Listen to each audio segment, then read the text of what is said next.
Jean chapitre 20. Est-ce que ça va? Nous parlons d'un sujet très important que nous avons commencé à toucher la semaine dernière. Vous recevrez une puissance, le Saint-Esprit. Dis avec moi le Saint-Esprit. Vous recevrez une puissance, le Saint-Esprit. Et la semaine dernière, j'ai parlé de la chambre haute, là où ils ont reçu le Saint-Esprit. Je vais continuer dans ma lancée. Petit à petit, je vais aller dans la révélation. Mais ce message est important, simple mais important. Et ce sont des choses dans lesquelles le Saint-Esprit nous ramène parce qu'en fait, si nous voulons aller loin avec lui cette année, il faut qu'on s'assure qu'on ait compris ces choses-là. Livre de Jean, chapitre 20. Nous allons lire à partir du verset 21. Si tu y es, dis avec moi, Amen. Il est écrit, Jésus leur dit de nouveau, la paix soit avec vous. Comme le Père m'a envoyé, moi aussi je vous envoie. Après ces mots, il souffla sur eux et leur dit, recevez le Saint-Esprit. Ceux à qui vous pardonnerez leurs péchés obtiendront le pardon. Ceux à qui vous refuserez le pardon ne l'obtiendront pas. Amen.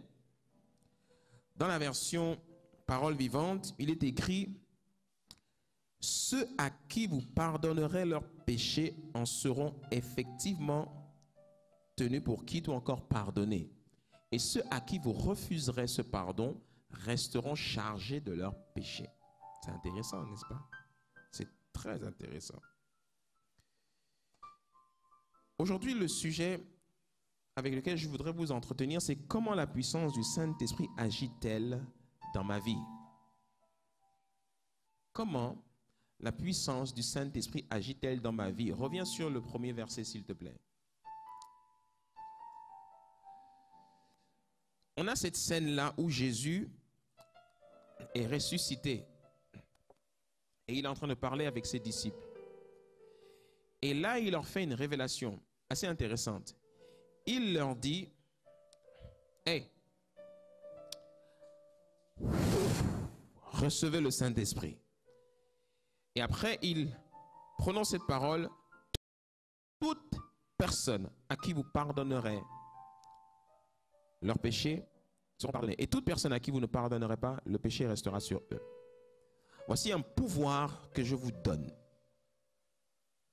Cette scène où ils reçurent le Saint-Esprit après que Jésus ait soufflé sur eux, c'est ce jour-là que les apôtres sont nés de nouveau. L'expérience de la nouvelle naissance, eux, ils l'ont connue dans cet épisode-là, quand Jésus a soufflé sur eux. Quand nous parlons de la puissance, la plupart des gens ne comprennent pas toujours de quoi il s'agit parce que pour beaucoup d'entre nous qui avons grandi dans les églises à caractère évangélique, ou même j'ai envie de dire africaine, eh bien on a toujours associé la puissance du Saint-Esprit à trembler, trembler et tomber, tomber et crier, crier. Donc on se dit que quand quelqu'un crie ou quand quelqu'un tombe ou quand quelqu'un s'agite par terre ou fait ci ou fait ça, c'est ça la puissance du Saint-Esprit. Mais la puissance du Saint-Esprit, ce n'est pas seulement quelque chose de manifeste et qui fait beaucoup de bruit. Le Saint-Esprit peut agir puissamment dans le silence et dans le calme. Je veux répondre à cette question pour que, de manière pratique, tu vois au quotidien comment Dieu, le Saint-Esprit, agit dans ta vie. Mais quand on parle de puissance, on parle de choses qui te sont impossibles. Et comment lui, il arrive à les rendre possibles. Dis avec moi le Saint-Esprit. Le Saint-Esprit, ou encore la personne de Jésus, reviens sur le verset d'après, le verset s'il te plaît. Voilà. Recevez le Saint-Esprit, ceux à qui vous pardonnerez. Ceux à qui vous pardonnerez. Ce qui est intéressant, c'est que Jésus fait le lien entre recevoir le Saint-Esprit et pardonner aux gens. En fait, quand nous lisons entre les lignes, il y a une information que nous ne voyons pas ici. C'est que le jour où nous recevons le Saint-Esprit, nous recevons un cadeau qui nous donne le pouvoir de pardonner aux autres. Ce cadeau s'appelle l'amour. Nous recevons l'amour. L'amour est ce pouvoir-là qui nous permet maintenant de pardonner. Et c'est ça qui est intéressant.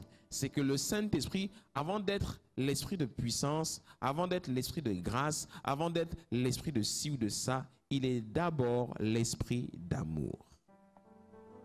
Alléluia. Donc, ce qui le caractérise en premier lieu, c'est l'amour. Et parce que le Saint-Esprit est amour, alors il répand l'amour dans nos cœurs. C'est ce que Paul dit dans les Épîtres. Il a répandu l'amour dans nos cœurs par le Saint-Esprit. Et c'est cet amour-là qui nous permet ensuite de pardonner. Quelqu'un qui a été méchant avec toi, il t'a tué ou il a tué quelqu'un qui a été atrocement méchant avec toi. Et tu sais que personne ne pourrait pardonner l'acte qu'il t'a fait, le mal qu'il t'a fait. Et au grand étonnement de tout le monde, tu lui pardonnes. Et les gens disent, mais comment est-ce que tu fais pour pardonner ce qu'il t'a fait? C'est un pouvoir qui n'est pas donné à tout le monde. C'est un pouvoir qui est donné uniquement à ceux qui reçoivent le Saint-Esprit. Dis avec moi le Saint-Esprit. Yeah.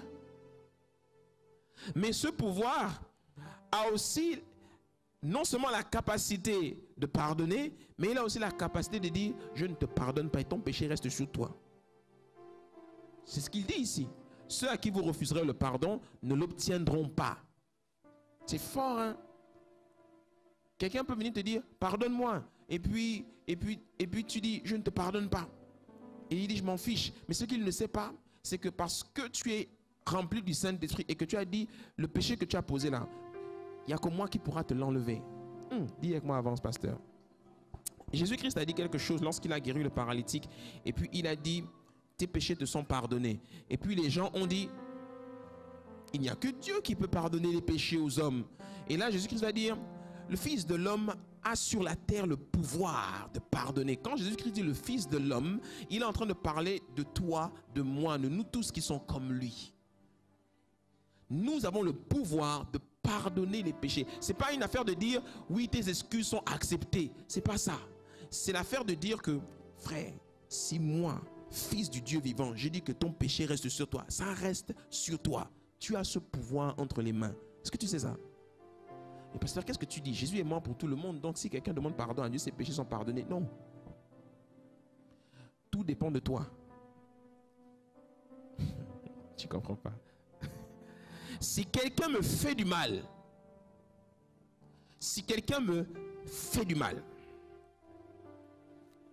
et il vient me voir, ou en tout cas, même s'il ne me voit pas, en tout cas, je ne lui pardonne pas, il pourra aller demander pardon à Dieu comme quoi? Si je ne lui pardonne pas, son péché reste sur lui.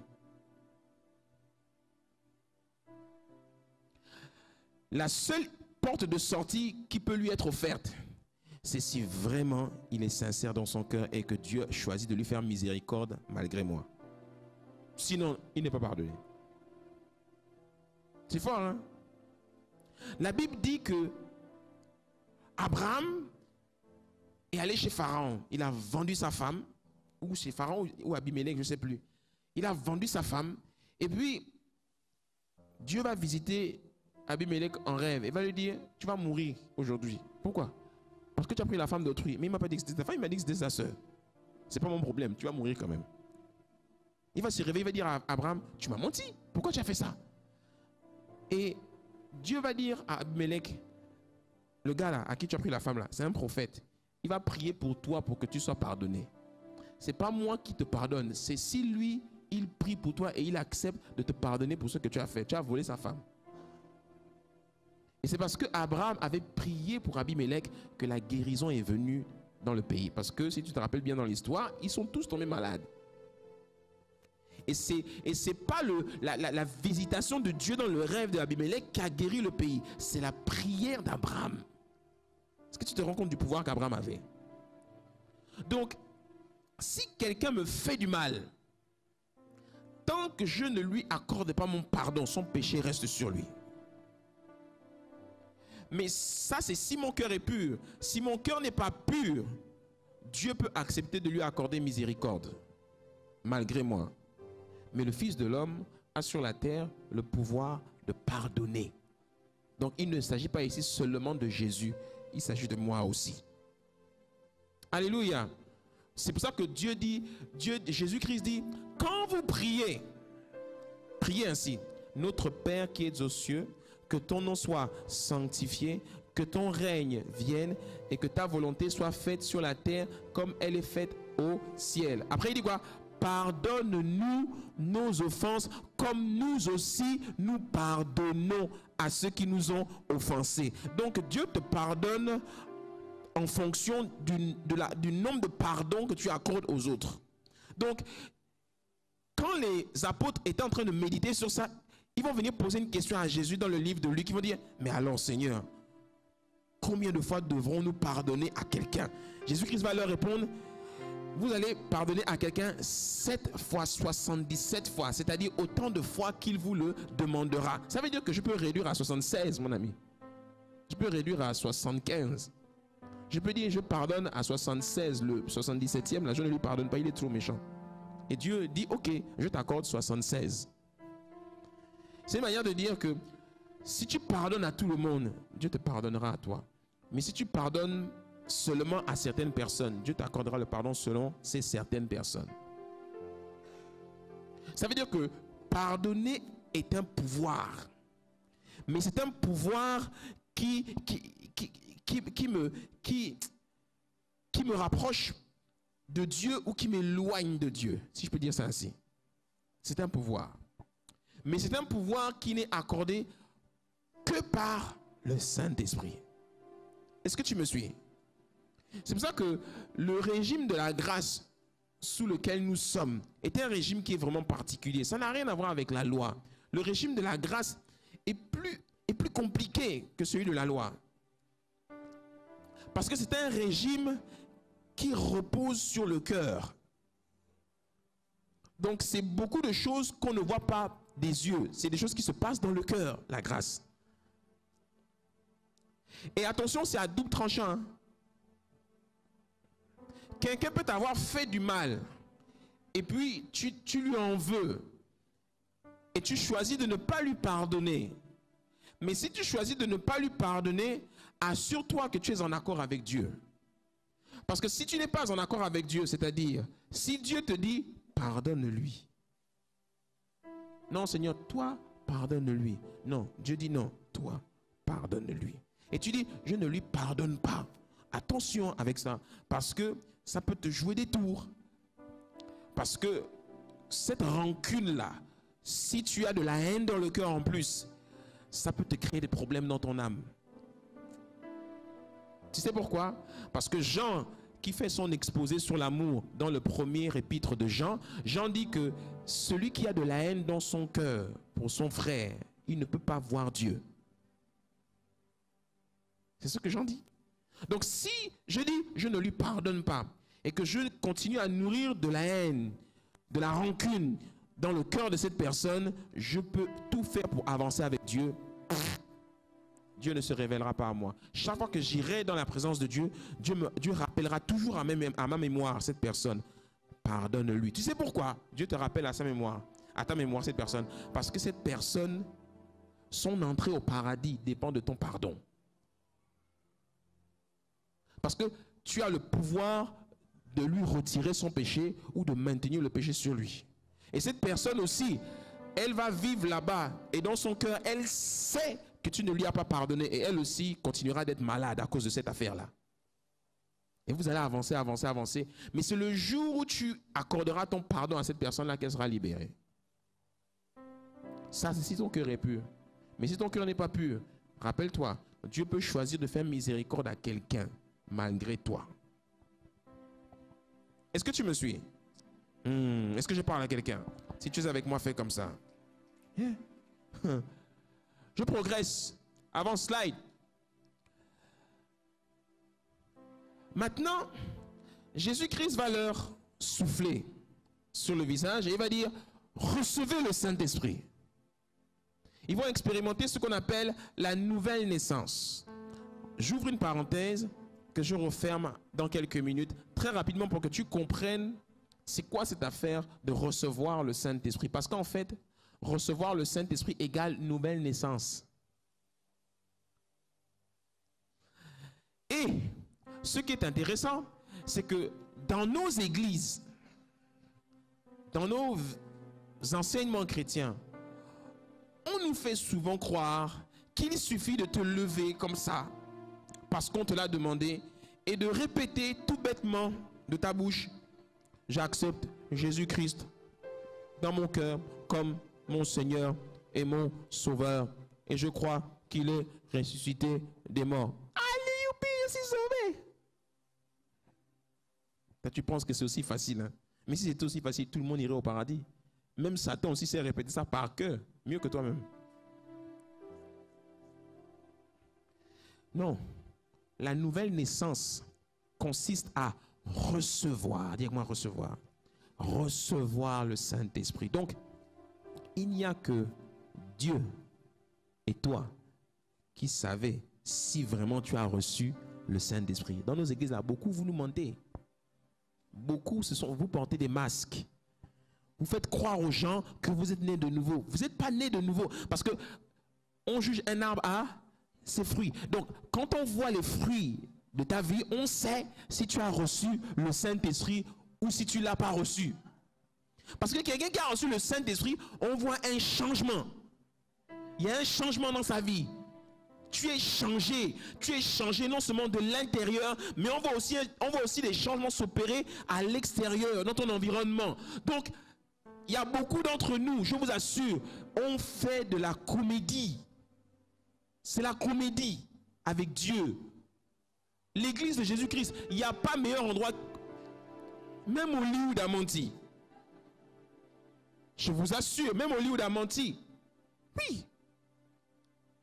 Il y a beaucoup de comédiens dans les églises. Vous êtes là assis, beaucoup sont des comédiens. Beaucoup ne sont pas nés de nouveau. Beaucoup ne sont pas vrais. C'est pas parce que quelqu'un dit Alléluia qu'il est né de nouveau. Pourquoi parce que quelqu'un dit Amen, Alléluia. Hey Jésus, oh, pour toi c'est un chrétien. Non. Même les païens dans les bureaux partout te disent Hey Jésus, oh, l'avion est en train de s'écrouler, de se cracher. Il fait Hey Jésus, oh. Mais il ne peut pas dire qu'il est né de nouveau. Même le plus grand athée du monde, au moment où il s'apprête à faire l'accident, il fait Oh mon Dieu! C'est le jour-là qu'il connaît qu'il y a un Dieu. Mais ça ne veut pas dire qu'il est né de nouveau. Même les sorciers croient qu'il y a un Dieu. Je vais plus loin. Jacques, épître de Jacques, il dit même les démons croient que Dieu existe et ils le craignent. Donc, même, tu penses qu'un démon est né de nouveau? Non. Mais pourtant, il connaît Dieu, il craint Dieu, il dit Alléluia, il dit Amen, tout ça. Donc, c'est pas parce que je parle lingala que je suis congolais. C'est pas parce que je parle anglais que je suis américain. Donc, c'est pas parce que vous faites dans l'église les alléluia, les amen, amen, tout ça, que ça veut dire que vous êtes tous nés de nouveau ici. Beaucoup là, je vous regarde, je me méfie de vous. Beaucoup, ils sont pas nés de nouveau. Donc, avec quelqu'un lui dit, frère, sœur, j'espère qu'il ne s'agit pas de toi.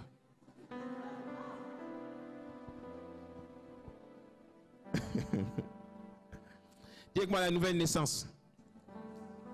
Rapidement, il y a une première vérité que tu dois retenir, c'est que la nouvelle naissance est l'étape indispensable pour entrer dans le royaume de Dieu et vivre la vie au maximum que Dieu a prévu pour nous.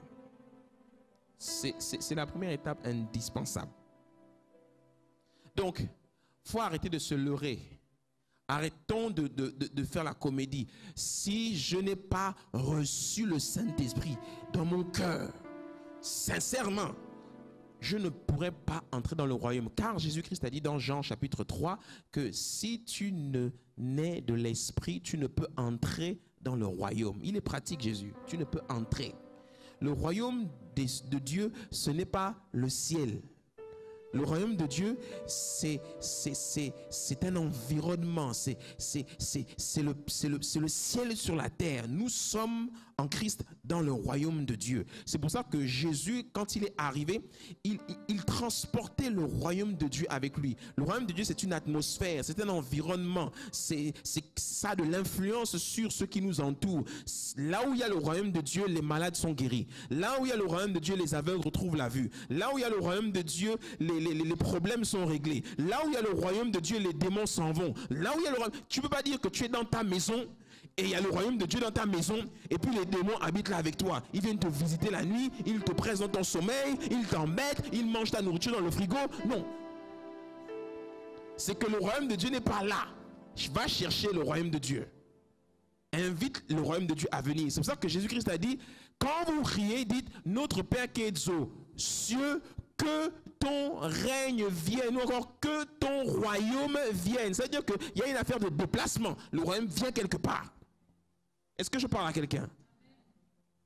Donc quand je suis chez moi à la maison, si je vois que quelque chose ne va pas, si je vois qu'il y a des choses bizarres qui sont rentrées dans ma maison, c'est que quelque part, l'influence du royaume de Dieu n'est pas à l'œuvre. Alléluia. La nouvelle naissance, c'est la première étape indispensable pour entrer dans le royaume de Dieu. 2, la nouvelle naissance, c'est l'équivalent de la naissance naturelle.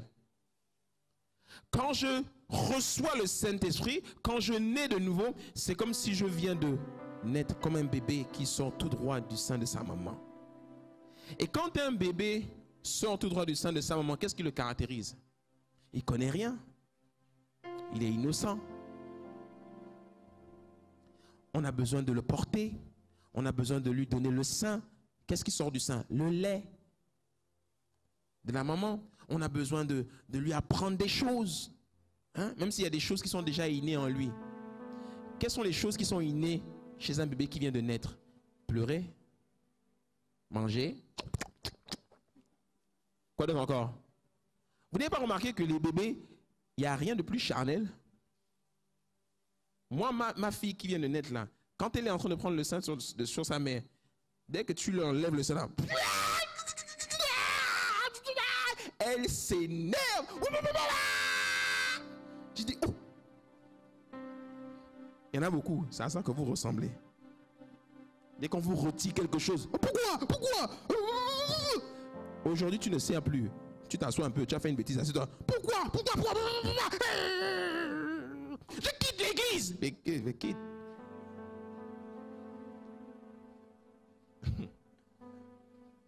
Il n'y a que les enfants qui sont charnels. Un enfant de Dieu, adulte, qui est mature, il marche par l'esprit. Il est mature, il a la sagesse. Il est posé. Il ne réagit pas au quart de tour. Non, il est posé. Il va chercher Dieu, il prie, tout ça. Mais quand tu vois les gens qui réagissent vite comme des païens, c'est que c'est encore beaucoup des bébés spirituels. Rappelle-toi, dans les épîtres de Corinthiens, Paul a parlé des bébés spirituels, non? C'est pas vrai. Ça veut dire que ça existe. Il y en a qui sont des bébés. Donc je te donne un sujet d'étude et de méditation cette semaine à la maison. Toutes les caractéristiques à connaître d'un bébé. Et si tu vois que si tu en trouves 20, si tu vois que sur les 20, 19 te concernent, c'est que tu es un bébé. Et un bébé a besoin de quoi? Il a besoin qu'on le porte. Un bébé a besoin d'une famille. Un bébé a besoin de parents. Tu vois, il y avait un bébé qui dit, moi, je n'ai pas de parents. Moi, je ne veux pas de parents. Je suis très bien tout seul. Tu connais les bébés indépendantistes qui veulent personne. C'est pour ça que quand tu nais de nouveau, Dieu conduit tes pas vers des parents, vers une église, vers une famille. Hier, quand on a présenté l'église à ceux qui nous ont rejoints, bienvenue chez vous, j'ai dit que la maison du bâtisseur, c'est une famille. C'est une famille. Donc, dans une famille, il y a des parents. Dans une famille, il y a des frères, il y a des sœurs. Hein? La personne qui est à côté de toi là, c'est ton frère, c'est ta sœur dans le Seigneur. Donc, quand je suis né de nouveau, eh bien, c'est l'équivalent d'une naissance naturelle. Donc, je me dois de grandir, je me dois de croître, je dois recevoir des enseignements, je dois recevoir tout ce qui m'est utile pour croître spirituellement et devenir un adulte spirituel. Alléluia.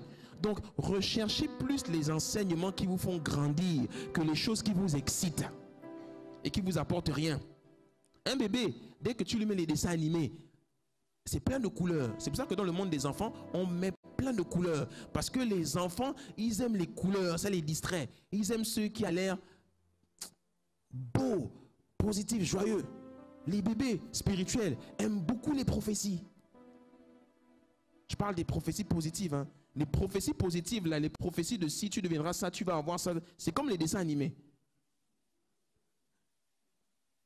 C'est le monde de la fiction. Les dessins animés, c'est le monde de la fiction. Donc quand on te bombarde de prophéties, tu es dans le monde de la fiction. Et puis les gens, vous vivez dans le rêve. Tu as déjà entendu parler de la réalité virtuelle?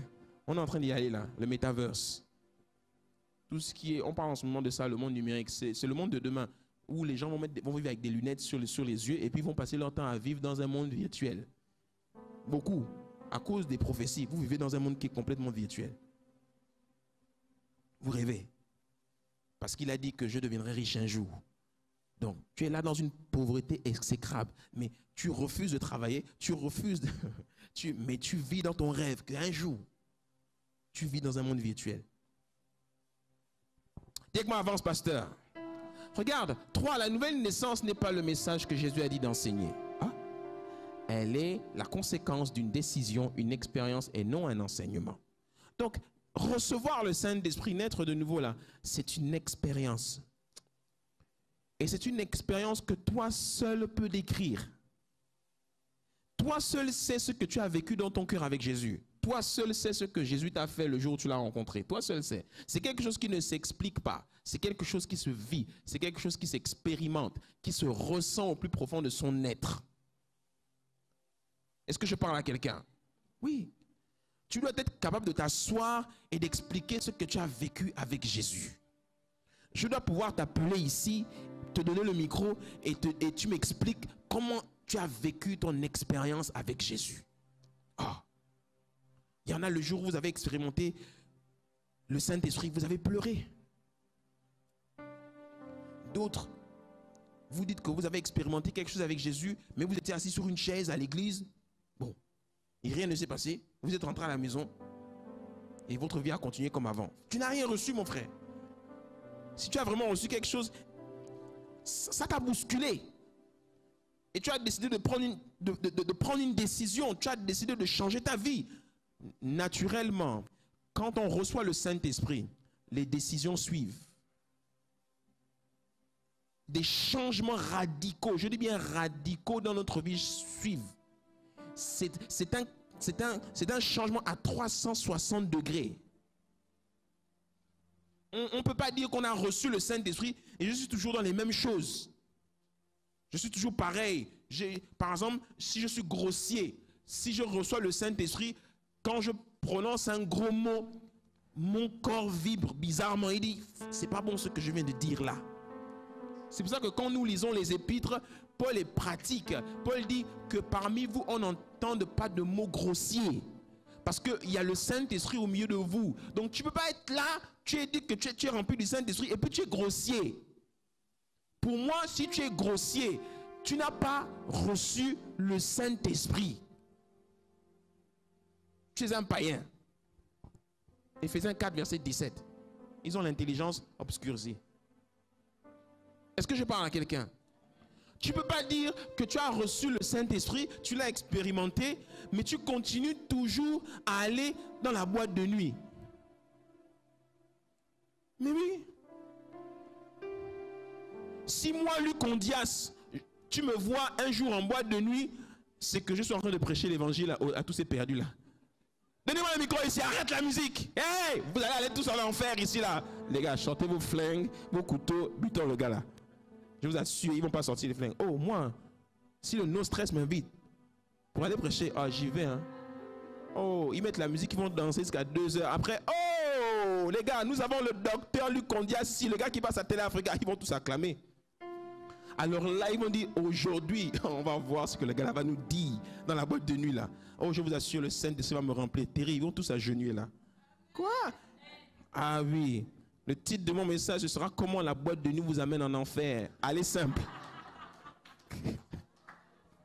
Allez, simple. Ah oui, je vous assure. 1 heure, juste 1 heure, ça me suffit. Je vais prêcher là, vous allez tous vous repentir là, parce que la dimension de la réalité de l'enfer que je vais libérer là. Oh, tu verras le feu avec tes yeux. Ça, ce serait de bons défis, ça. Ici, là, c'est trop facile de prêcher. C'est fatigant de prêcher devant des gens qui sont déjà acquis, qui sont déjà sauvés, tout ça. Nous, on veut les vrais défis. Moi, j'ai aimé le jour où le pasteur Bruno Ngoussi est parti prêcher à Kembo. Ah, j'ai dit, ça, c'est le vrai culte, ça. Il a amené il a dit à l'église, on va à Kembo. Il a mis les tentes en plein marché de Kembo. Il a dit, on fait le culte ici. Donc, tous les gens étaient là. Mais le gars... Et il a prêché dans le marché. Ah, c'est les vraies choses, ça. Il y a que ma avance, pasteur. Yeah. C'est une expérience. Et toi seul sais ce que tu as vécu. Regarde, 4. La nouvelle naissance nous donne un pouvoir sur notre corps et notre âme. Qu'est-ce que j'entends par là? Eh bien, c'est que quand tu n'es pas en Christ, ton corps te fait vivre des choses. Ton corps a des désirs. Ton corps et ton âme ont ton corps a des pulsions. Ton âme a des désirs, indécents même parfois. Ton corps a des désirs impurs.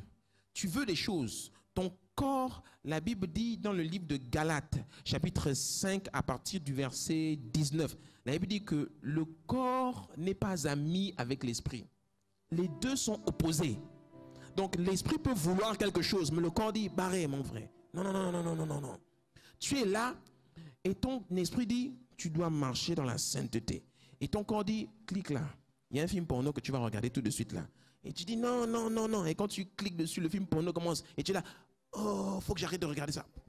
Le corps dit, ouvre les yeux, regarde. Mais il faut une décision pour que l'esprit prenne la souris et puis ferme la fenêtre. Mais si l'esprit ne ferme pas la fenêtre, le corps va prendre plaisir. Et puis l'âme qui est la complice du corps, l'âme va dire, fais, c'est bien. Fais.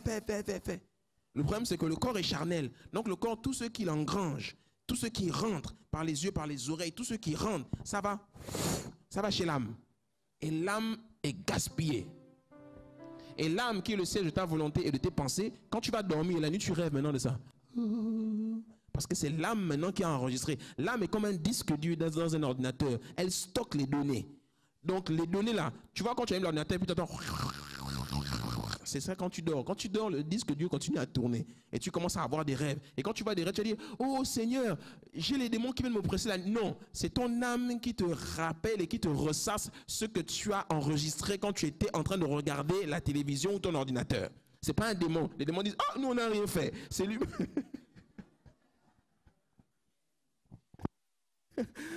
Est-ce que je parle à quelqu'un? Mais oui. C'est pour ça que l'esprit là, il est puissant notre esprit. La nouvelle naissance, recevoir le Saint-Esprit là, ça a un pouvoir. Premier épître aux Corinthiens, chapitre 6 au verset 17. Si quelqu'un est en communion avec Dieu, il est avec lui un seul esprit. Dis avec moi un seul esprit. Un seul esprit, ça veut dire quoi? Ça veut dire que l'esprit a fait fusion avec ton esprit. Donc tout ce que tu laisses entrer en toi, tu l'imposes au Saint-Esprit. Voilà pourquoi parfois, il y en a, ils vous détestent. Il dit, mais c'est pas possible. Comment tu peux laisser rentrer certaines choses et tu m'imposes de regarder ça? Le Saint-Esprit, dis avec moi le Saint-Esprit. Quand tu es devant un film ou quand tu es en train de faire quelque chose, tu imposes ça à Dieu. Dieu souffre avec nous. Il souffre avec nous. Tout ce qu'on lui impose, tout ce qu'on lui fait voir, tout ce qu'on lui fait entendre. Quand tu sais que en prenant la petite là et que tu rentres dans la chambre pour aller maintenant coucher avec elle, tu emmènes Dieu avec toi. Quand tu la déshabilles, quand tu te déshabilles, vous rentrez sous les draps, Dieu est avec vous là-dedans. Et tu lui imposes ça parce que Dieu est venu par le Saint-Esprit vivre dans ton corps. Et c'est pour ça que Paul, quand il comprend ça, Paul dit, celui qui détruit le temple de Dieu, Dieu le détruira. C'est pas ce qu'il dit. C'est ce qu'il dit, non? Pourquoi? Parce que le corps là, c'est son temple. On appelle ça le temple du Saint-Esprit. C'est là où il est. Donc quand tu vas coucher là, Tout ce que tu ressens, les sensations, tout, tu fais ressentir ça à Jésus. C'est son corps. Sauf que comme c'est dans un cadre illégal, ça l'énerve. C'est pour ça qu'à un moment donné, quand tu finis là, il peut te tuer. Il peut te tuer. Est-ce que quelqu'un me suit? Il peut te tuer. S'il voit que tu as des remords, tu regrettes et que tu t'es laissé aller dans tes pulsions et que tu es vraiment sincère dans ta repentance, il peut faire grâce. Mais s'il voit que tu fais, ça m'en fout, quitte là, il peut te tuer. Tu traverses là, boum, renversez-le. Est-ce que vous me suivez? Le régime de la grâce, c'est ça. C'est pour ça que nous sommes dans le régime de la grâce. Les apôtres ont dit à tout le monde, amenez vos offrandes. Et puis Ananias arrive devant Pierre. Et puis Pierre lui demande, oh mon petit, tout ce que tu as amené là, c'est vraiment le prix. Mais quand Pierre lui pose la question, Pierre ne sait pas que le gars a volé dans la caisse, dans son argent. Donc Pierre, il dépose l'argent et Pierre lui dit, c'est tout ce que ça vous a rapporté? Oui, mon apôtre. Et puis, Pierre dit, oh, c'est comment? Oh, il est mort là. Oh, donc il est monté. Et puis on dit, apôtre, il y a sa femme qui arrive. Ah, bon, on va s'assurer qu'elle n'était pas au courant. Et il va lui poser la question, le prix que ton mari a donné tout à l'heure, c'est vraiment le prix que vous avez vendu? Elle va dire, oui. Tu vois comme dans Matrice, quand on le débranche là, et puis... Et il a dit que la crainte s'empara de tout Jérusalem. On regardait maintenant les apôtres de loin, mais les gens glorifiaient le Seigneur. Moi, on les regardait de loin, mais les gens glorifiaient le Seigneur, mais de loin. Il y en a, vous êtes beaucoup trop près du pasteur. Oui, ça c'est quelque chose que Dieu m'a dit de ne plus faire. Laisser les gens s'approcher trop près. Oui, dis que moi avance, pasteur. Mais c'est vrai, parce que l'onction tue les gens. Oui. Moi, je n'ai rien fait. Mais c'est l'onction qu'il a déposée ce mois-là qui tue les gens. Ouais. Parce que l'onction, c'est le Saint-Esprit. Et comme moi, je suis hyper tolérant et je laisse faire beaucoup de choses, beaucoup, quand ils commettent de mauvaises choses contre son oint, l'onction les juge. C'est vrai, oh. Je vous assure. C'est pour ça que l'onction là, tu sais l'onction, dis avec moi l'onction. J'ouvre et je ferme vite. L'onction, c'est comme... Tu vois la prise électrique qui est là? C'est comme le courant. Tu peux vivre 40 ans dans la même maison. Le courant ne sera jamais ton ami. Prends un tournevis et puis enfonce ça dans la prise. Tu vas voir, le courant va te dire bonjour. Le courant n'est pas ton ami. L'onction, c'est ça. On l'entretient, tout ça là. Et on fait très attention. On ne le mélange pas avec l'eau, n'importe comment. C'est pareil avec l'onction. L'onction... Tu peux être là avec l'onction pendant longtemps. Jamais l'onction ne sera ton ami. Ananias faisait partie des responsables de l'église. Hein, quand il est arrivé, ce n'est pas n'importe qui venait faire de grosses offrandes, d'offrir des terrains, tout ça devant les apôtres. Ananias était un responsable. Pourtant, le Saint-Esprit l'a jugé. Dis que moi avance, pasteur. Donc, ton corps, le jour où tu reçois le Saint-Esprit, et ton âme, eh bien, Dieu te donne un pouvoir sur eux. Ainsi, ton corps avant qui avait des pulsions et qui t'emmenait faire certaines choses, maintenant que tu as reçu le Saint-Esprit, tu as maintenant la force de dire, maintenant on arrête. Maintenant on ne le fait plus. C'est une puissance, c'est un pouvoir. Alors que d'autres n'arrivent pas, toi tu arrives. Tu fumes le joint, tu es un drogué. Tu sais que tu es devenu addict de la drogue. Tu te lèves tous les matins et tu as toujours envie de fumer un joint. Et puis tu dis, Saint-Esprit, donne-moi la force de ne plus faire ça. Et puis un bon matin, tu te réveilles, tu n'as plus envie. C'est parti. Tu dis, oh, mais j'ai plus envie. C'est fini. C'est comme si je n'ai plus le désir, plus rien. Tu ne sais pas comment ça s'est fait. C'est juste parti. Ça, c'est la puissance du Saint-Esprit. Donc tu as un pouvoir. C'est pour ça que ce pouvoir commence déjà même par les paroles que tu prononces, par les décisions que tu prends. Tu as un pouvoir. Et ce pouvoir, c'est quand tu reçois le Saint-Esprit. Dis avec moi, avance, pasteur. Regarde, une autre vérité intéressante que tu retrouves dans Romains chapitre 6 au verset 6. Nous savons que notre vieil homme a été crucifié avec lui afin que le corps du péché soit réduit à l'impuissance et qu'ainsi nous ne soyons plus esclaves du péché. Celui qui est mort est libéré du péché. Dis avec moi, celui qui est mort est libéré du péché. Pourtant, vous êtes tous bien vivants, non? Qu'est-ce qu'il entend par être mort? Qu'est-ce qu'il entend par être mort? Eh bien, le jour où tu reçois le Saint-Esprit et que tu nais de nouveau, tu sais ce que Jésus fait? Jésus vient, il prend ce que Paul appelle le vieil homme. Il le prend et puis il le cloue. Et ce vieil homme est cloué à la croix de Christ. Et toi, tu vis ta vie en Christ. Mais ce vieil homme qui est cloué là, de temps en temps, il t'appelle, il t'interpelle. Hé, fais-moi descendre. La fille là, elle est bien. Regarde-la. Hé, mais toi, tu l'ignores. C'est quand tu décides de lui prêter attention. Oui, tu dis quoi? Tu dis quoi? Oui, tout ça, ouais, fais-moi descendre. Oh, bon, 5 minutes seulement, 5 minutes. Hein. Oui, 5 minutes. Et il descend les 5 minutes là, il va bousiller ta vie. Quand il dit, hey, tu dis tais-toi, laisse-moi tranquille, laisse-moi. Tu sais, quand tu as de mauvaises pensées, puis tu fais, je refuse ces pensées-là. Tu vois, c'est lui qui t'appelle. Tu es là, le culte est fini. Et puis tu passes, oh la soeur, oh le frère. Et puis le garçon passe et tu fais, oh le gars est beau, hein. Je me vois bien avec lui dans le lit. Ah, mais c'est quoi ces pensées-là? C'est le vieil homme. C'est lui qui te siffle ça. Il faut le faire taire. Il faut que tu montes et que tu le bâillonnes. Est-ce que je parle à quelqu'un? Oui. Donc arrêtez de dire que le vieil homme est mort physique. Non, il est toujours là, mais il est crucifié. Et il faut le garder crucifié. Alléluia. C'est pour ça que Paul dit dans Galates chapitre 2, verset 20, « J'ai été crucifié avec Christ. Ce n'est plus moi qui vis, c'est Christ qui vit en moi. Et ce que je vis maintenant dans mon corps, je le vis dans la foi au Fils de Dieu qui m'a aimé et qui s'est donné lui-même pour moi. » Il dit, je le vis dans la foi. Si ce que je vis maintenant dans mon corps, qu'est-ce qu'il vit dans son corps? Il vit les pulsions, il vit les envies, il vit les désirs bizarres, il vit plein de choses, mais il le vit dans la foi.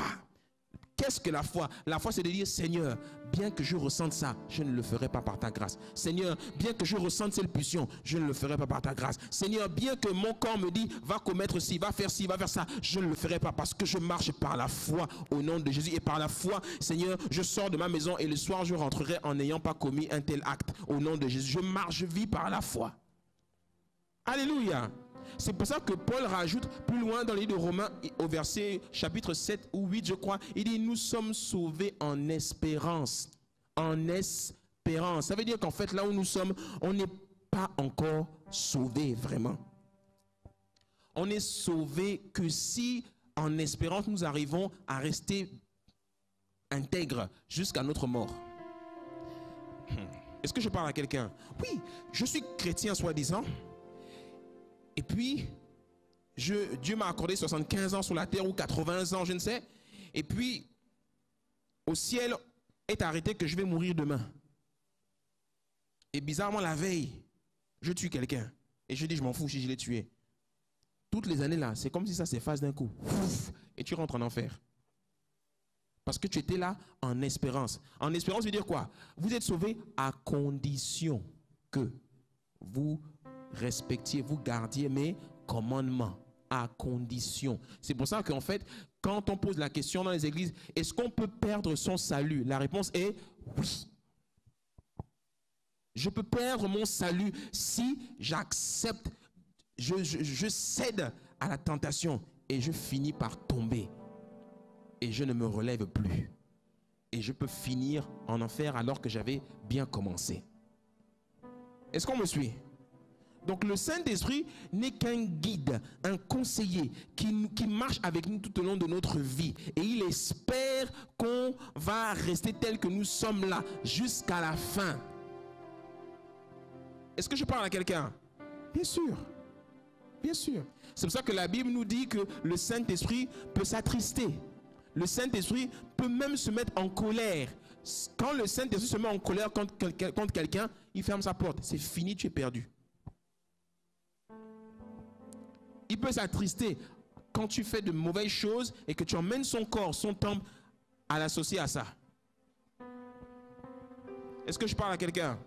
Oh oui.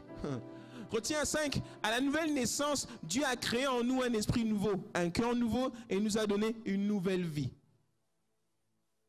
C'est ce que je disais tout à l'heure quand je parlais d'avoir un cœur rempli d'amour. Mon cœur ne ressentait pas ces choses avant. Maintenant, il les ressent. Mon cœur n'avait pas le pouvoir de pardonner. Maintenant, il a le pouvoir de pardonner. Il m'a donné un esprit nouveau.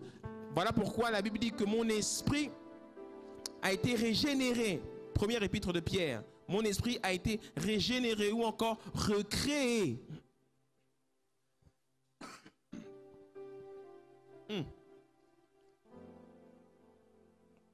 Je crois que j'ai mis ce verset après. Voilà. 2 Corinthiens 5 au verset 17. Qu'est-ce qu'il dit? Si quelqu'un est en Christ, il est une nouvelle créature. Dis avec moi, je suis une nouvelle créature.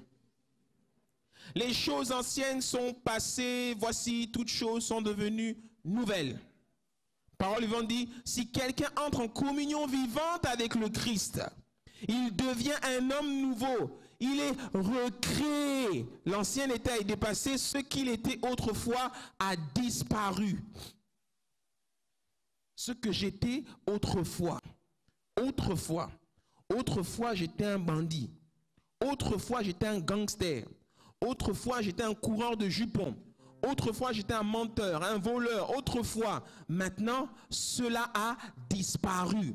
Mais si tu dis que tu es né de nouveau et que tu as reçu le Saint-Esprit et on te voit toujours continuer à faire ça, c'est que autrefois n'a jamais existé chez toi. Tu es toujours pareil.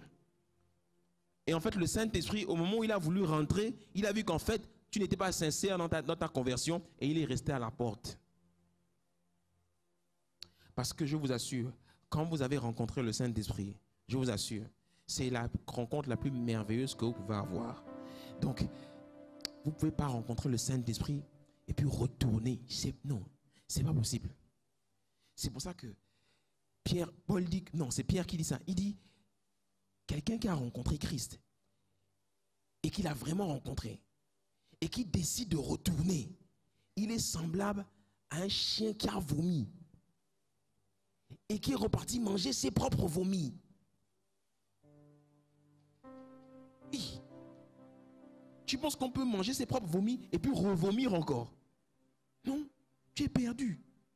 C'est pour ça que quand quelqu'un, soi-disant, a vraiment rencontré le Seigneur et il retourne dans... Frère, c'est terrible. Livre de Matthieu, chapitre 7. Quand on vient lier l'homme fort et puis on le chasse de la maison, il part. Ensuite, il tourne dans les lieux arides et il dit, je vais retourner chez moi. Et il revient. Et quand il voit que la maison est propre, balayée, en fait, on n'a pas mis ce qu'il fallait pour qu'il ne revienne pas. Il a dit qu'il va chercher 7 autres esprits plus méchants que lui. Et puis il revient s'établir et Jésus précise, la condition de cet homme est pire qu'avant. C'est pour ça que beaucoup, ils ont atteint un stade où on ne peut même plus les délivrer. Tellement ils ont sombré. Donc, faisons attention avec cette affaire de « je retourne fréquenter les mêmes gens, je retourne dans les mêmes choses ». Faisons attention à ça. Parce que le démon qui va venir t'oppresser là, ce n'est pas la même catégorie de démon qui était là avant. Plus méchant. Est-ce que je parle à quelqu'un? Yeah. Donc, quand il dit « ce qu'il était autrefois a disparu » là, il faut vraiment vous assurer que ça a disparu. Et si le vieil homme te siffle, « Hé, retournons là-bas dedans », dis-lui « tais-toi, je n'irai pas en enfer avec toi ». Il faut avoir la crainte de Dieu. Tout avec quelqu'un, il faut avoir la crainte de Dieu. Ouais, il faut avoir la crainte de Dieu. Le péché, c'est bon. Le péché, c'est bon. Mais le péché t'emmène en enfer. On n'a jamais dit que pour aller en enfer, c'est des choses qui ne sont pas agréables. Pour aller en enfer, il faut faire les choses qui, pour la terre, sont très bonnes. Mais là où Dieu a le sens de l'humour, c'est que pour aller au paradis, il va nous demander de faire des choses qui ne sont pas agréables. Se sanctifier, ce n'est pas agréable. Ce n'est pas agréable. Se préserver, ce n'est pas agréable. Quand tu décides de te préserver jusqu'au mariage, ce n'est pas agréable. Parce que tout le monde prend plaisir avec une vie sexuelle, etc. Et puis on te dit, oh, toi tu veux te préserver jusqu'au mariage. Frère, la chose là. Voler ou détourner de l'argent, ça a l'air très agréable. Quand tu as l'argent, tu regardes ça sur ton compte bancaire, tu sais que tu as détourné ça, mais ce que l'argent là t'apporte, papa, les maisons, les voitures, tu sécurises tes enfants, tout ça. Tu dis, c'est pas grave, ça va aller, Dieu va me gérer. Frère, la seule personne qui peut te pardonner dans cette affaire-là, c'est la justice de l'État.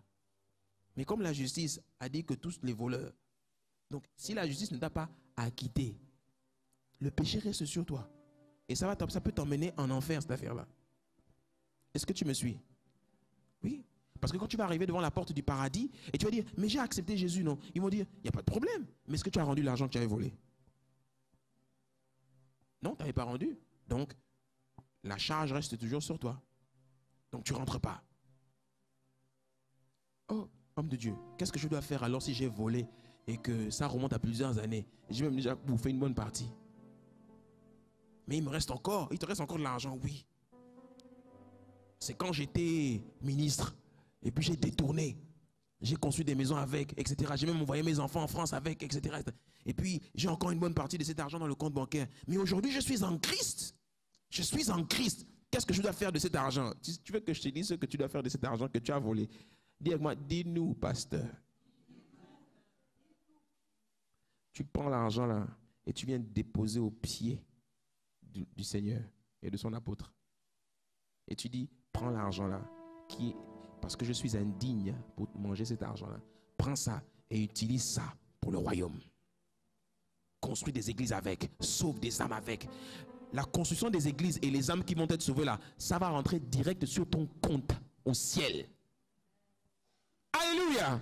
Mais bien sûr, je suis sérieux quand je vous parle comme ça. Ne dis pas, oh, tu racontes n'importe quoi, c'est mon argent. C'est pas ton argent, tu as volé ça. Oh, tu as volé ça à l'État. Tu as volé ça aux Gabonais. C'est pas ton argent.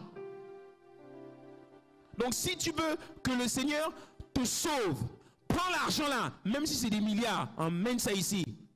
Et on prend ça, on va sauver les âmes, on va construire. Emmène ça. Parce que ton âme n'a pas de prix.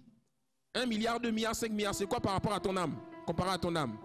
Tu dis, mais c'est beaucoup d'argent, homme de Dieu. Je ne peux pas prendre juste un peu et puis je garde le reste. Non, emmène tout. Emmène tout.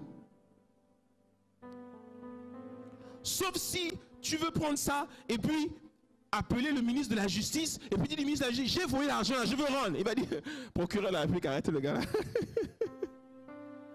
Mais comment c'est que tu ne peux pas faire ça? Tu prends et tu amènes au pied de l'apôtre. C'est comme ça qu'on fait. Et puis tu recommences à vivre une vie normale, totalement lavée de ta faute dans le Seigneur. Alléluia. Et puis de toute façon, tu t'es suffisamment mis bien pour finir ta vie comme tu es. Est-ce que je parle à quelqu'un? Je suis très sérieux. C'est comme ça qu'on fait. C'est pas tu dis, j'ai volé, ça reste dans le compte bancaire, et puis tous les matins je vais dire, oh Seigneur, tu es beau, tout ça, oh j'aime Seigneur, Rabba Soto Ibe, Hadaya, Baba, voleur.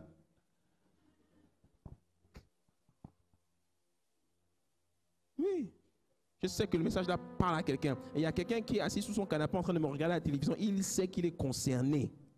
Ramène l'argent. Viens déposer. Prends mon numéro de téléphone sur internet et puis dis, j'ai volé beaucoup. Homme de Dieu, je crains trop Dieu pour finir en enfer. Je viens déposer, envoie le compte bancaire et puis j'envoie ça là-bas. Envoie. Et nous, on va prendre ça et on va utiliser ça pour construire l'église. On va sauver les âmes. Et puis chaque fois que tu verras les églises s'implanter partout, tu sauras que c'est toi qui as été Robin de Bois pour amener ça dans le royaume.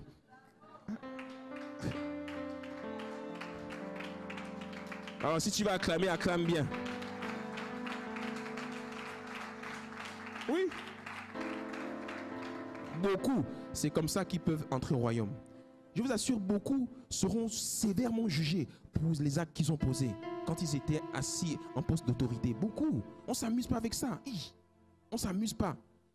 Si tu sais que tu as commis des actes aussi malsains, mon ami, pour que Dieu te pardonne, c'est pas venir à l'église un dimanche, je accepte Jésus dans mon cœur et dans comme mon Seigneur et mon Sauveur, et puis je retourne m'asseoir. et puis c'est fini, je suis sauvé. Avec tout ce que... Non, Joe, ton pardon là, sera proportionnel à la qualité de la faute que tu as posée. C'est pour ça que quand tu es devant un juge et que tu as posé un acte irrépréhensible et devant la loi, le juge, la peine là, elle est proportionnelle à la faute que tu as faite. Est-ce que je mens? Ceux qui sont dans le monde judiciaire, ils savent, non? Si c'est faux usage de faux, on te dit peine maximale 5 ans. Si c'est meurtre, peine maximale 10 ans. Si c'est meurtre, plus viol avant, 20 ans. Si c'est meurtre, plus viol, plus de perpétuité. Tu penses que tu vas venir devant le juge? Oh madame le juge, je ne savais pas. Le juge dit quoi? Mon petit, ce que tu as fait là, tu vas prendre. Tu vas prendre. Va en prison, faire un tour là-bas. Que Dieu te fasse grâce s'il accepte de te faire sortir. Rappelle-toi de Simon. Simon le sorcier, qui va mentir qu'il était né de nouveau. Et puis il va côtoyer Philippe. Il mentait à tout le monde qu'il va même se faire baptiser. Oh, Simon va se faire baptiser? Mais quand Pierre va venir, il va voir Pierre faire les miracles. Il va prendre l'argent. Il va dire, Pierre, le pouvoir que tu as pour guérir le malade, tiens l'argent, tiens. Pierre a dit, garde ton argent pour toi. Je vois que tu es dans un fiel amer. Mais repens-toi. Et il dit, toi l'homme prie pour moi. Il dit, mais... il dit, repens-toi et regarde bien, va lire, c'est écrit dans les actes, va lire. Pierre dit, repens-toi et peut-être Dieu te pardonnera. Pierre dit peut-être. Pourquoi l'apôtre précise peut-être? Parce qu'il sait que Dieu peut dire non. Il a voulu acheter l'onction avec l'argent, mais c'est une faute terrible. Donc tu penses que le Saint-Esprit est vendable? Mon petit, tu vas aller en enfer. C'est pour ça que Pierre a dit peut-être tu seras sauvé. Après, on n'a plus jamais entendu parler de lui. Donc peut-être que finalement il est parti là-bas, dans l'Angata. Dis comment avance, pasteur. Oui. 6. La nouvelle naissance devient possible quand nous acceptons sincèrement la parole de Christ dans notre cœur. Le mot que tu dois retenir ici, c'est sincèrement. Sincèrement. Et sincèrement, c'est dire, je ne ferai plus ce que je faisais avant. Je suis sincère, Seigneur. J'arrête. C'est pas, je dis que j'ai reçu le Saint-Esprit, et puis quand je suis rentré à la maison, une fois que je monte dans la voiture, je suis en train de négocier. Oh, je vais faire encore comment? Oh, je vais négocier. Bon, Dieu, j'accepte, hein, mais en partie. Dieu dit, ah bon, va d'abord te chercher. Quand tu te seras trouvé, tu reviens. En attendant, j'enlève mon esprit. La nouvelle naissance est une affaire de sincérité. On est vrai. C'est pour ça que moi, Luc Ondias, le jour où j'ai donné mon cœur à Jésus, j'étais pas parfait. J'étais un bandito. Non. Mais j'ai dit à Dieu, Seigneur, une chose que j'ai faite le jour où j'ai donné ma vie à Jésus. Vous voulez savoir c'est quoi? Dis-nous, pasteur. Moi, quand j'étais dans le monde, j'aimais beaucoup la musique. J'aimais grave la musique. Ah non, les 112, les Jagged Edge, tous ces groupes-là à l'époque. Il me dit, c'est qui ces gens-là? C'est pas je connais. Les Usher, les tout ça. J'aimais ça. Les Usher, My Way. Toutes les chansons, My Way. Oh, la chanson, oh, il y a des fois quand ça passe sur YouTube, j'ai envie de cliquer. J'ai dit, quand les Usher faisaient, c'est pas là, j'étais là, tout ça, là. On voyait les Blackstreet, on aimait ces musiques là avant. Et puis on avait tué ça en boîte, fatigué. Et j'avais toute une armoire de CD. J'étais addict de la musique, de la bonne musique. J'étais addict, je t'assure. Et quand j'ai donné mon cœur à Jésus là, le jour où je me suis avancé devant le pasteur et puis j'étais en train de répéter les paroles. Répète après moi. Seigneur, j'étais en train de penser à mes CD. Parce que moi, j'avais compris. Moi, j'avais compris ce que ça allait engager. J'avais compris. Après, quand j'ai fini, j'ai dit Amen là. J'étais pas bien. J'étais content d'être sauvé. Mais ça me faisait mal de perdre tout ce que j'aimais. Et quand je suis arrivé à la maison, j'ai dit Seigneur, j'ai abandonné. Il a dit non, tu n'as pas abandonné. J'ai dit mais Seigneur, j'ai abandonné. Je ne vais plus écouter ça. Non. Prends ça. Soyons pragmatiques, mon fils. Prends ça et puis jette. Je vous assure, j'étais devant l'armoire. Je suis resté 15 minutes à regarder l'armoire des CD. Et je savais dans mon fond intérieur, c'était une révélation, que le Saint-Esprit était là à côté de moi comme ça. jette. Je vous assure, j'ai commencé à prendre les CD un à un. Et avant de les jeter, c'est ce que je faisais. J'avais mon poste radio, un beau poste radio gris comme ça, la métal. Et puis je mettais le CD, je vais écouter une dernière fois. Tu vois quand tu veux là, tu vois quand tu sais que tu dois te séparer de la go, et puis tu prends la photo une dernière fois et puis tu la regardes. Oh. Tu es là, tu caresses même la photo en croyant que tu la caresses elle. Tout ça. Et tu as la sensation que vraiment, tu es là. Et plus tu écoutes. Et puis tu enlèves le CD, tu mets dans le sachet. Et j'ai passé plus d'1 heure à faire CD après CD. Quand je suis arrivé au CD de 112, ça m'a déchiré le cœur. J'aimais trop 112. Quelqu'un dit c'est qui 112? Laisse tomber. Ils ont cartonné, il fut un temps là. Non, j'ai pris ça. 112, j'avais écouté tout l'album. Il y avait 12 titres dedans. J'ai écouté les 12 titres. J'étais là sur mon lit. J'ai écouté les 12 titres. Oh! Oh! Et j'ai pris le CD, leur album où ils étaient habillés tout en blanc là. J'ai pris ça. Et l'album était fort. Oh. Mais il ne faut pas aller chercher ça. Ça risque de te perdre. J'ai pris ça, j'ai mis dans le sachet. Et puis là, il y a mon frère qui rentre. Le plus petit de la famille, Lionel, il rentre. Oh! Lui, qu'est-ce que tu fais? Tu jettes tous tes CD.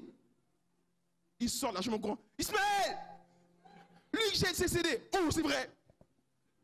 Thierry! Lui, jette ses CD. Oh, Luc. Et puis Thierry fait, toi, tes choses d'église là, vraiment, ça te fait bizarre. Ça te rend bizarre. Mais pour eux, c'était quelque chose parce qu'ils savaient que j'étais un accro. C'était une drogue chez moi. Et ils voyaient que le sachet dans lequel je jetais ça était bleu ciel, poubelle. Ils disaient, mais gars, tu fais quoi? Tu jettes tes CD. Et puis c'est une fortune, ça coûte beaucoup d'argent. J'ai pris ça. Et puis je suis allé jeter. Et quand mon frère m'a dit, non, donne-moi ça. J'ai dit, non. Si je te donne, ça va rester dans ma maison à résonner encore. Je suis parti jusqu'en bas, j'ai descendu les étages. Et puis je suis venu encore devant la poubelle. J'ai ouvert la poubelle. C'était pour moi l'enterrement. Et j'ai pris et j'ai jeté. Et quand j'ai jeté ça, je suis resté là. Il devait être à peu près 14h, 15h, 16h. Mais ce n'était pas fini. Je suis remonté. Je suis resté. Je n'ai pas dormi de la nuit. J'ai repensé à mes CD. Et le vieux me disait, retourne prendre tes CD parce qu'à 5h du matin, le camion passe pour emmener la poubelle. Je vous assure, 5h, je me suis réveillé. Et je suis allé devant la fenêtre de l'immeuble. Et puis je regardais comment le camion est venu. Et quand le camion a pris, il a jeté, tu vois, les bennes là. Et puis quand on entend, ça a écrasé tous les CD. Et là, je sais que c'était fini. On avait mis on avait recouvert de la terre et puis il est parti. Et puis j'ai pleuré un coup et puis je suis retourné à l'église.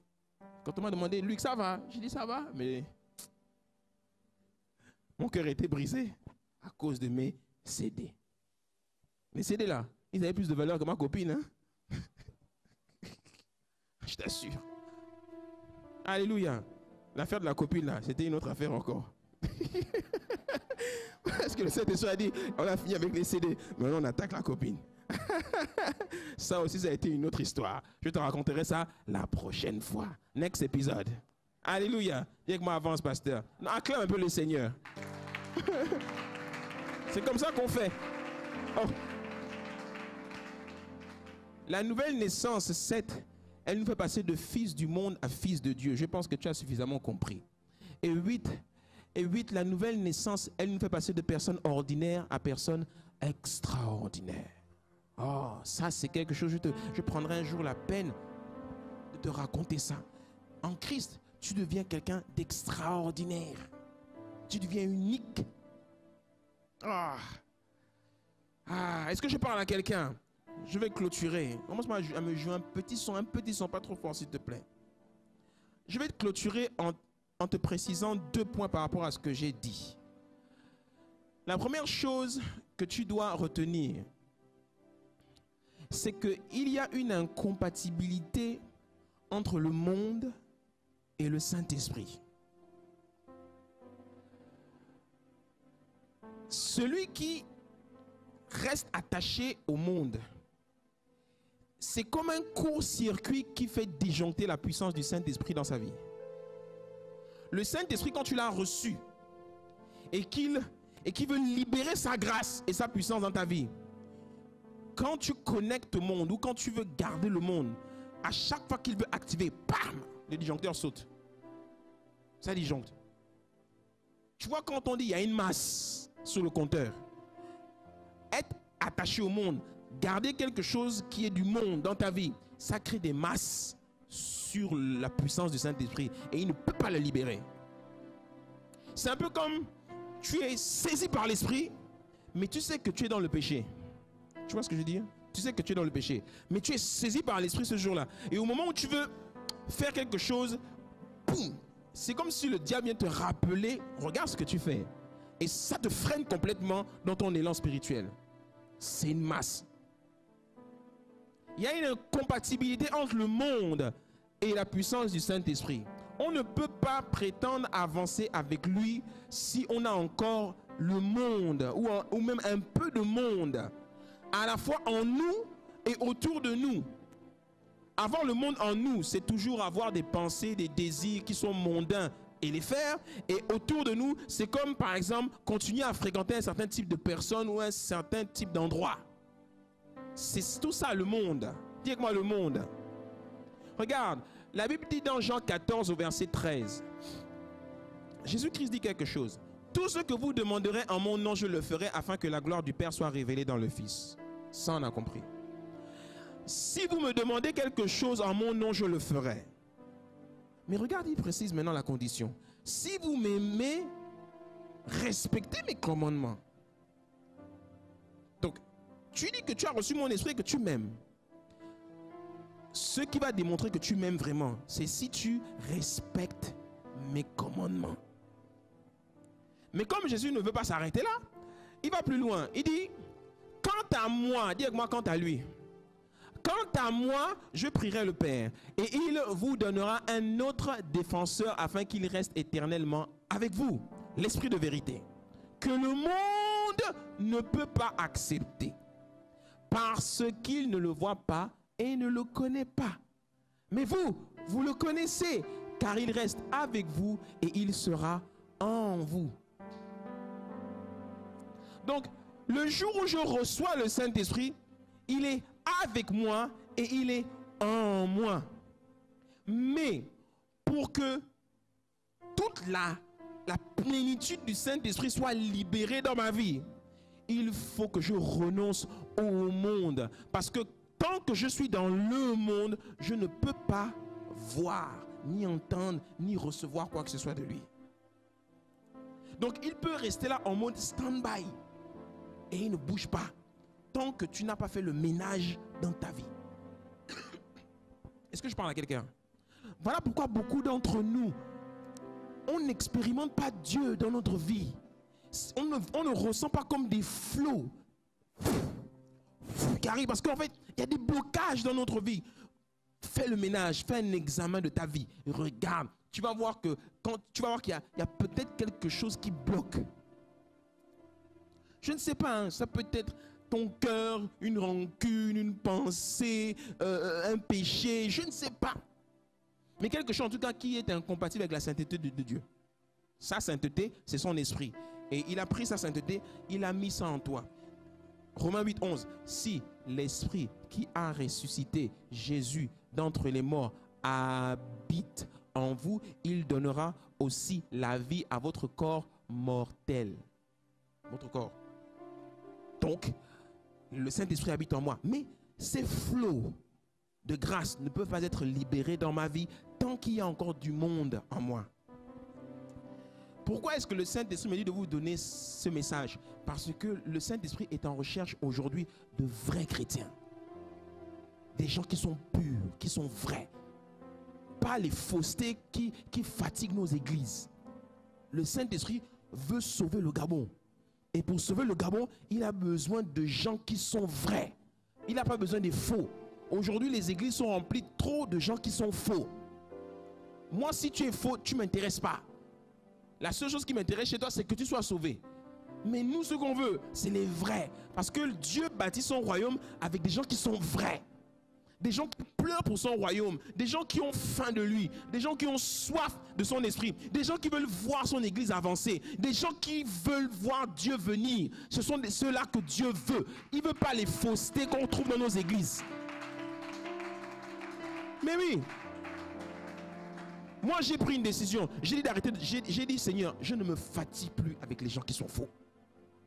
Quand quelqu'un est faux et il me montre qu'il est faux, mais je m'en fiche. Je te laisse passer ton chemin. Moi, ce qui m'importe, c'est les vrais, ceux qui sont authentiques, ceux qui sont originaux avec écrit R dessus. Ceux qui sont vrais. C'est avec ceux-là que Jésus va changer le monde. Il y en avait un qui était faux, Judas. Il a fini au bout d'une corde. Alléluia. Oui. L'esprit de vérité. Regarde, je vais plus loin. La version parole du monde dit, pour que par le Fils, la gloire du Père devienne manifeste. Si vous me demandez quelque chose, je le répète, si vous demandez quelque chose en vous recommandant de moi, je le ferai. De votre côté, si réellement vous m'aimez, vous vous appliquerez à suivre mes instructions. Si réellement vous m'aimez. Il continue en disant, et moi, je demanderai au Père de vous donner quelqu'un d'autre pour vous conseiller et vous défendre. Voici l'une des choses que le Saint-Esprit fait dans notre vie. Il nous conseille, il nous défend. Je te parlerai plus en détail de ça quand je ferai le séminaire sur comment marcher avec le Saint-Esprit et être heureux dans sa vie. Le Saint-Esprit, il nous conseille. Le grec, c'est parakletos. Celui qui vient nous aider, une aide. D'accord? Et la première chose qu'il fait, il nous conseille, il nous défend, il nous accompagne. Donc, qu'est-ce que je peux attendre du Saint-Esprit dans ma vie? C'est me conseiller. C'est me défendre. Non seulement il me défend devant le Père, parce qu'il pousse des soupirs inexprimables devant le Père, mais il peut aussi me défendre contre mes ennemis. Quand j'ai besoin de sagesse, il me conseille. Mais un conseiller ne va jamais s'imposer à toi. Il ne fait que te conseiller. Voilà pourquoi le Saint-Esprit, il peut te donner des conseils. Si tu ne les suis pas, il dit, moi je t'ai conseillé. Souvent, c'est nous qui refusons de suivre ses conseils. Est-ce que je parle à quelqu'un? Afin qu'il reste pour toujours avec vous. C'est l'esprit de vérité, celui que les hommes loin de Dieu sont incapables d'accueillir. Ah, merci ma fille. Parce qu'ils sont aveugles pour ceux qui le concernent et qu'ils n'en ont aucune notion. Ceux qui sont dans le monde n'ont pas de notion du Saint-Esprit. Il parle de qui ici? Du Saint-Esprit. Ceux qui sont loin de Dieu. Parce qu'ils sont aveugles pour ceux qui le concernent et qui n'en ont aucune notion. Tu sais ce quoi avoir aucune notion? Quand tu dis le Saint-Esprit, et puis la personne là, il te regarde, il parle de quoi? Ce qu'il dit là, c'est bizarre. Le Saint-Esprit, comme si on dirait c'est quelqu'un. Mais le Saint-Esprit est une personne. C'est une personne qui parle. C'est une personne qui ressent des choses. Et quand il ressent des choses, il te le fait ressentir puisque lui et toi, vous êtes un. Quand il est triste, tu sens qu'il est triste. Quand il est joyeux, tu sens qu'il est joyeux. La Bible dit que Jésus fut pris de joie. Et il dit, Père, je te loue de ce que tu te sois révélé à ses enfants. Il était pris de joie. La Bible dit que quand Jésus-Christ dit, quand Jésus est venu devant le tombeau de Lazare, il va entendre des paroles qui vont dire, il a pu sauver les autres, il ne peut pas aussi sauver Lazare. Jésus fut épris d'émotion et il se mit à pleurer. Tout ça, c'était le Saint-Esprit qui le faisait vibrer. Donc, quand je suis vraiment un avec le Saint-Esprit, il me fait vibrer. Vous me suivez? Non? Qui connaît ça? Qui comprend de quoi je parle? Les vrais adorateurs savent de quoi je parle. Tu es là assis sur ta chaise dans ta maison. Et puis, tu entends comme quelqu'un qui te dit, je t'aime. Ah.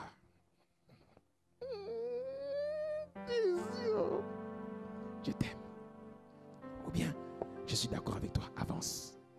Tu ressens ces choses, il est là. Ne fais pas ça. Fais ci, va là-bas. Seigneur, j'ai tel projet. Ne prie pas longtemps, je suis avec toi. Avance, fais-le. Si tu es avec moi, fais comme ça. Il demeure avec vous et il demeure en vous. Je te donne encore ce dernier verset et puis on va clôturer. 1 Jean 2 au verset 15 dit, n'aimez pas le monde, ni ce qui est dans le monde. Si quelqu'un aime le monde, l'amour du Père n'est pas en lui. Tout ce qui est dans le monde, la convoitise qui est dans l'homme, la convoitise des yeux et l'orgueil dû aux richesses vient non du Père, mais du monde. Donc, tant que je reste attaché au monde, je ne peux pas vraiment connaître l'amour du Père. Parce qu'en fait, la fin de l'histoire, c'est le Père. C'est lui l'enjeu dans tout ce game-là. C'est lui. Une autre version de la Bible dit, Français courant dit, n'aimez pas le monde ni rien de ce qui appartient au monde. Si quelqu'un aime le monde, il ne lui est plus possible d'aimer le Père. Donc, si j'ai le monde avec moi, quelque part, je ne peux pas aimer le Père. C'est pour ça qu'il y en a dans l'église. Il reste des années, ils n'arrivent jamais à développer une relation profonde avec Dieu. Parce qu'ils ont toujours un peu de monde avec eux. Alléluia. Que ce soit quelqu'un, que ce soit une activité, que ce soit un engagement que tu as pris avec quelque part, quel que soit ce qui peut être considéré comme le monde, ça t'empêchera toujours d'avoir la révélation du Père. Le Père, il n'y a que le Fils qui peut te le révéler. Jésus. Mais Jésus, pour te révéler le Père, c'est le plus beau cadeau qu'il puisse te donner. Il va toujours s'assurer que tu es vrai, tu es total, tu es entier dans cette affaire-là avec lui. Jésus, cette affaire de le suivre là, c'est non négociable. C'est pas un peu, Seigneur, je te donne une partie et puis le reste je garde pour moi, tu me laisses me gérer ici, là. Non, Dieu c'est soit tout, soit rien. C'est un Dieu jaloux, non? Oui? Soit tout, soit rien. Regarde, parole vivante dit, n'aimez pas le monde ni rien de ce qui fait partie du monde. Si quelqu'un aime le monde, l'amour pour le Père n'a pas de place dans son cœur. N'a pas de place dans son cœur. Donc quand Dieu entre dans ton cœur, s'il voit qu'il y a un peu de monde, il dit je ne rentre pas. Moi je veux toute la place. Dieu il prend tout. Il ne partage pas ton cœur avec quelqu'un. Dieu quand il te regarde, il dit tu es ma go. Je prends tout. Je ne prends pas juste une partie. Je ne partage pas mon trésor avec quelqu'un d'autre. Alléluia. Voilà pourquoi si tu veux que le Père entre, il faut que tu enlèves tout ce qui est du monde. Prends cet engagement aujourd'hui de rentrer chez toi s'il y a encore du monde. Si par exemple tu vis avec quelqu'un et puis vous n'êtes pas reconnu légalement dans le registre du royaume des cieux, vous n'êtes pas marié, tu rentres à la maison et tu vas voir le frangin. Tu dis chérie, je t'aime, mais le Père compte plus pour moi. Toi et moi, notre affaire là, on arrête. Maintenant, tu vois la main là, mets la bague. Mets la bague. Ah, j'ai pas l'argent, écoute, va trouver l'argent, sinon je pars. Tu vas me laisser, alors que ça fait plus de 10 ans, 15 ans qu'on est ensemble avec les enfants. Joe, on va rester là. Mais tu ne toucheras plus ce qui est beau là, que tu vois là. Tu ne toucheras plus ça. Tu veux ça? Épouse-moi. Comme ça, tu pourras maintenant toucher ça de manière légale. Je crains trop Dieu. Alléluia. Si ça le fait vibrer là-bas, ça le secoue, il va s'énerver, il va taper la tête au mur, il va cogner, il va tout faire, tout. Tu dis, frangin, viens avec moi à l'église et puis donne ta vie à Jésus. Je ne sais pas. Mais en tout cas, ça là, le pasteur a été clair. Je n'ai pas envie de finir comme Ananias et sa femme. Alléluia. Oui. Oh, est-ce que je parle à quelqu'un? Oh, acclame le Seigneur bien fort. Lève-toi avec moi, on va prier. Les brosukarabasande les boshkata. Yes. N'aimez pas le monde. N'aimez pas le monde.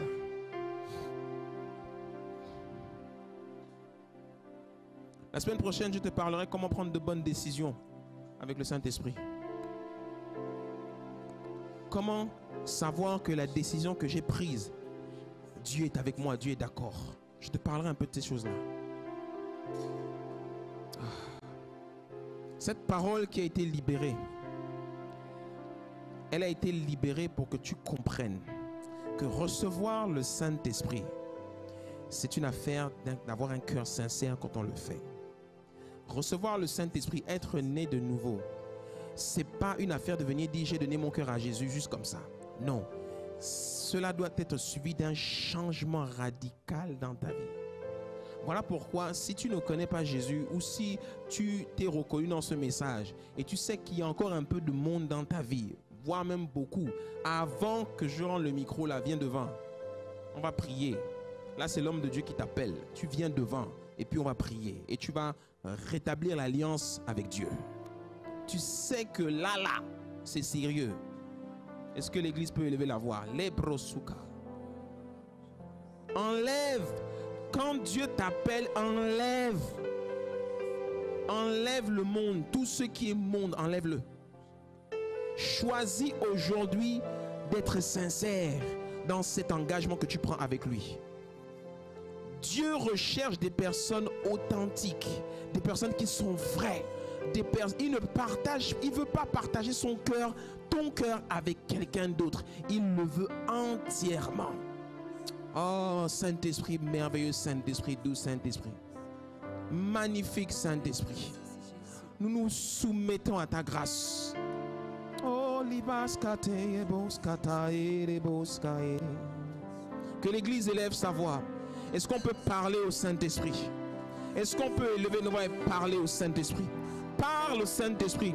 Il est ton défenseur. Il est ton paraclète. Il est ton bouclier.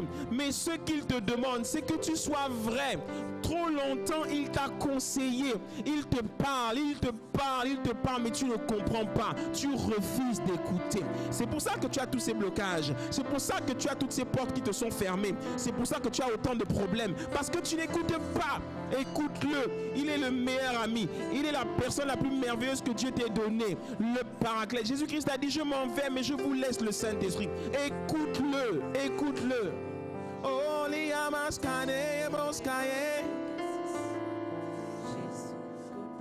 Carlebrosk. Reprends le chant de tout à l'heure.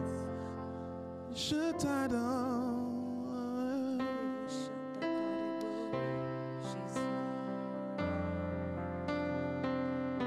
Carlebrosuka.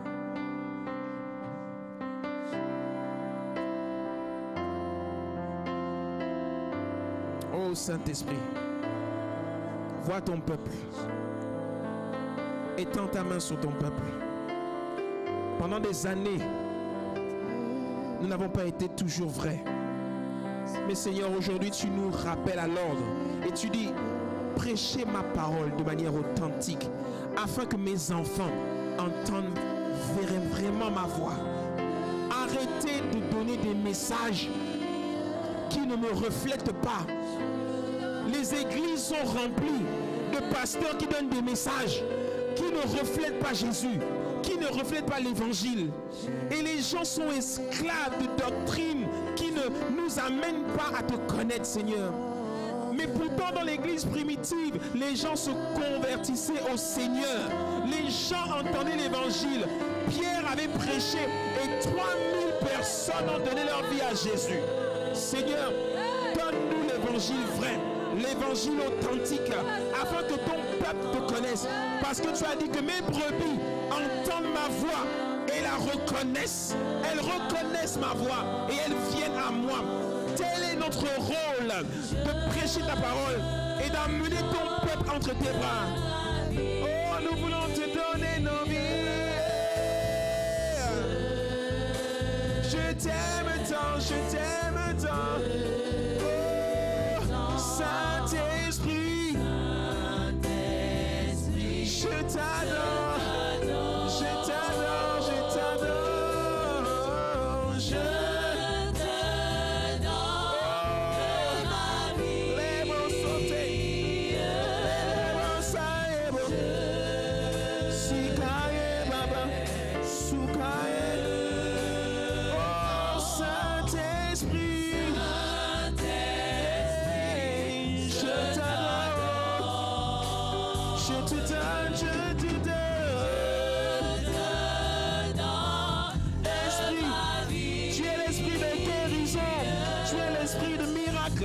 tu es l'esprit de grâce, tu es l'esprit de pardon, tu es l'esprit de vie.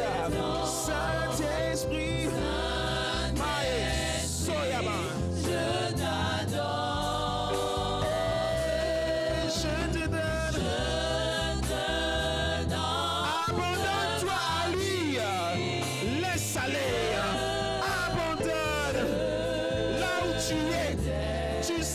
dans ton cœur que tu dois laisser aller. Let it go.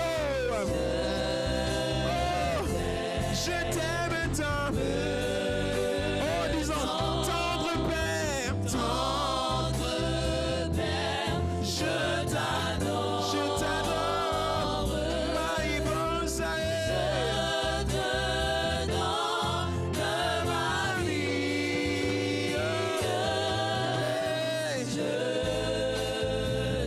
Je t'aime tant, je t'aime tant, je t'aime tant. Maïeboska, Libroska, Linereboska, Lebos, je t'aime, Lebroska, Libraska, Linereboska, Lubraska, Lebos, je t'aime tant. Kalamama Sete. Saint-Esprit ici, saisis ton peuple, saisis-les, saisis-les, saisis, Marie-Bras, qu'ils partent, qu'un feu s'allume, qu'un feu embrase, et saisis-les, ouvre les écluses des cieux, et libère ton esprit, libère ton feu, et que ton peuple soit changé, qu'il soit transformé, qu'il soit saisi du sommet de la tête jusqu'à la plante des pieds. Saisis! Oh! Saisis! Saisis! Saint-Esprit!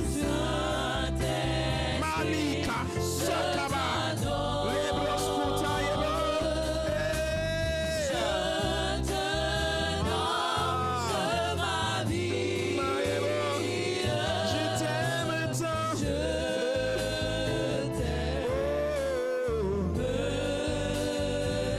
Je t'aime tant!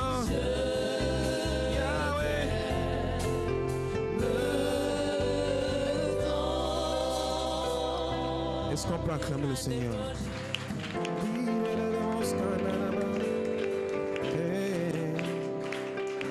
Je veux que tous ensemble, y compris vous qui vous êtes avancés, vous répétiez avec moi cette parole. Saint-Esprit, tu es mon conseiller, tu es mon ami, tu es mon défenseur. Je t'aime, Seigneur. Aujourd'hui, je prends la décision sincère du plus profond de mon cœur de m'abandonner à toi. Je veux marcher avec toi. Je veux t'aimer encore plus chaque jour. Aide-moi à t'aimer comme je dois t'aimer. Pardonne-moi mes fautes. Pardonne-moi toutes les fois où je n'ai pas écouté ta voix. Pardonne-moi toutes les fois où j'ai péché contre toi. Je te demande pardon. Père, pardonne-moi. Pardonne-moi mes fautes. Pardonne-moi mes transgressions. Pardonne-moi toutes les fois où je me suis éloigné. Aujourd'hui, je reviens à toi. Je veux cultiver ta présence. Apprends-moi à aimer ta présence. Apprends-moi à te connaître. Révèle-toi à moi. Dans l'intimité de mon cœur, révèle-toi à moi. Parle-moi. Chaque fois que tu me parles, que je reconnaisse ta voix. Je t'aime, mon Seigneur. Aujourd'hui, je prends la décision de recevoir ton esprit. Que ton esprit repose toujours sur moi. Oh Seigneur, je t'aime de tout mon cœur, de toute mon âme et de toute ma force. Maintenant, je vais prier pour vous, Père, dans le nom de Jésus. Je te recommande ton peuple. Je recommande tous ceux qui se sont levés, qui se sont avancés. Je recommande chaque personne présente dans cette salle. Et je prie dans le nom de Jésus que l'esprit de vérité, l'esprit de grâce, l'esprit de vie, l'esprit de guérison, l'esprit de puissance les saisisse à partir d'aujourd'hui. Au nom de Jésus.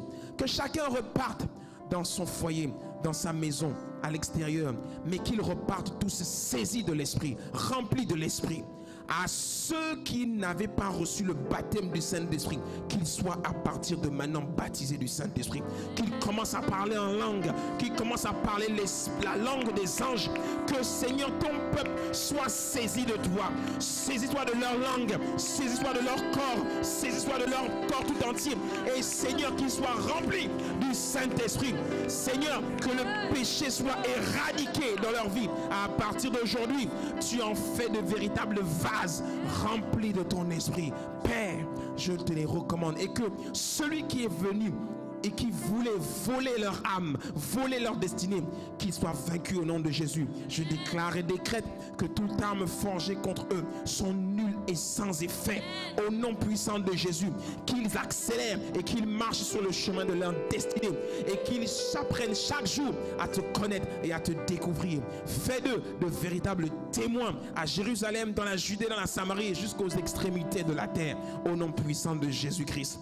Saisis-les à partir d'aujourd'hui, comme la Bible déclare qu'à partir de ce jour, David était saisi de l'Esprit. Saisis-les et qu'ils fassent des exploits avec Dieu. Je le déclare et je le décrète au nom puissant de Jésus. Est-ce qu'on peut acclamer le Seigneur bien fort? Alléluia. Amen. À vous qui vous êtes avancés, vraiment ce message, cette parole était pour vous. Et cette prière a été libérée. Rentrez dans vos maisons et assurez-vous toujours de rester saisis de cet esprit. Ne laissez rien venir se mettre entre vous et cet esprit. Au nom de Jésus-Christ. Amen. Et quand nous allons démarrer les cours que nous avons annoncés ici depuis plusieurs jours, et nous en avons même parlé hier, faites ces cours. Inscrivez-vous à ces cours, donnez vos noms, vos numéros de téléphone, on vous envoie. Et grandissez, croissez dans la foi, grandissez, connaissez le Seigneur et grandissez et devenez des adultes spirituellement et des sources de bénédiction pour d'autres. Amen. Alléluia. Que Dieu vous bénisse. Vous pouvez retourner à vos places. Alléluia. Acclamons le Seigneur bien fort. Que Dieu nous bénisse. Je vous souhaite à tous une excellente semaine dans la paix, dans la grâce. Et allez et réussissez avec Dieu. Amen. Que Dieu nous bénisse. Acclamons encore bien fort. There are